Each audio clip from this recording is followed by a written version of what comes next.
রমজান শুধু না খাওয়ার মাস নয়, রমজান হলো আল্লাহর সাথে সম্পর্ক নতুন করে গড়ে তোলার মাস। এই মাসে এমন কিছু ঘটে যা অন্য কোনো মাসে হয় না।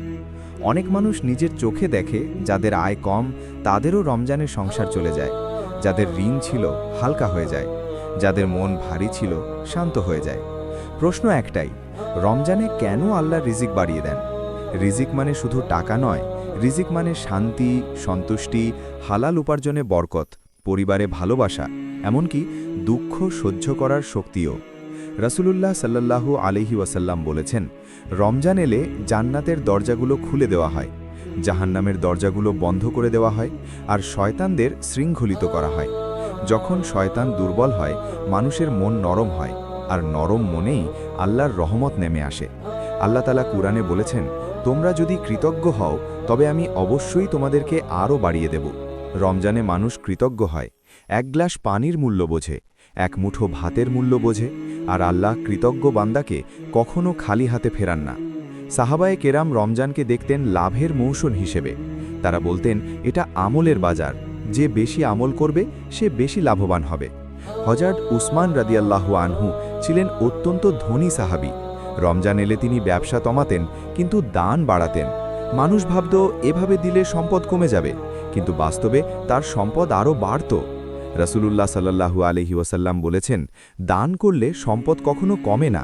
এই হাদিস শুধু কথা নয়, এটা বাস্তব সত্য। রমজানে মানুষ দান করে, যাকাত দেয়, ফিতরা দেয়, ইফতার করায়।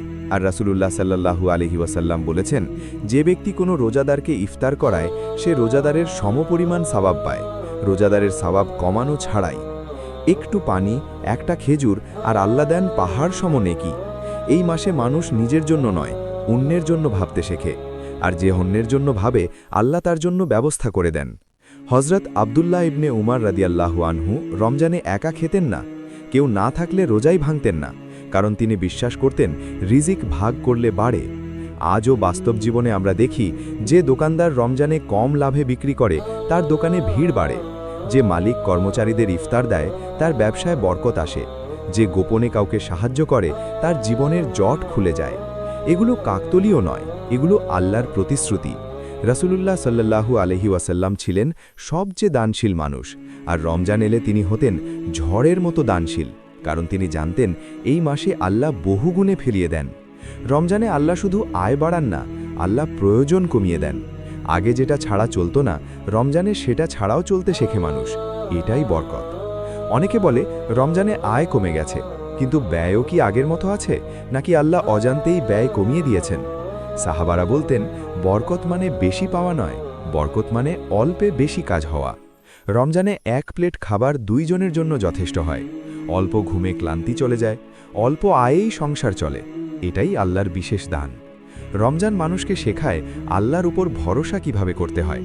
একজন মানুষ যখন ফজর থেকে মাগরিব পর্যন্ত কিছু না খেয়েও বেঁচে থাকে, তখন সে বুঝে যায় রিজিক শুধু খাবার নয়, রিজিক আল্লাহর অনুমতি। এই বিশ্বাসই রিজিক বাড়ার দরজা খুলে দেয়। একজন আল্লাহওয়ালা বলেছিলেন, যে রমজানে আল্লাহর জন্য পেট খালি রাখে আল্লাহ তার জীবন ভরে দেন। রমজান আমাদের পরীক্ষা নেয়, আমরা কি আল্লাহকে বিশ্বাস করি নাকি শুধু নিজের হিসাবেই আটকে থাকি। যে এই মাসে আল্লাহর ওপর ভরসা করে তার রিজিকের দায়িত্ব আল্লাহ নিজেই নেন। শেষ কথা, রমজান শুধু উপোস নয়, রমজান হলো বিশ্বাসের প্রশিক্ষণ। এই মাসে যদি তুমি দান বাড়াও, হারাম থেকে বাঁচো, অহংকার কমাও, আর আল্লাহর ওপর ভরসা করো, তবে রিজিক বাড়বে। শুধু পকেটে নয়, জীবনের প্রতিটা জায়গায়।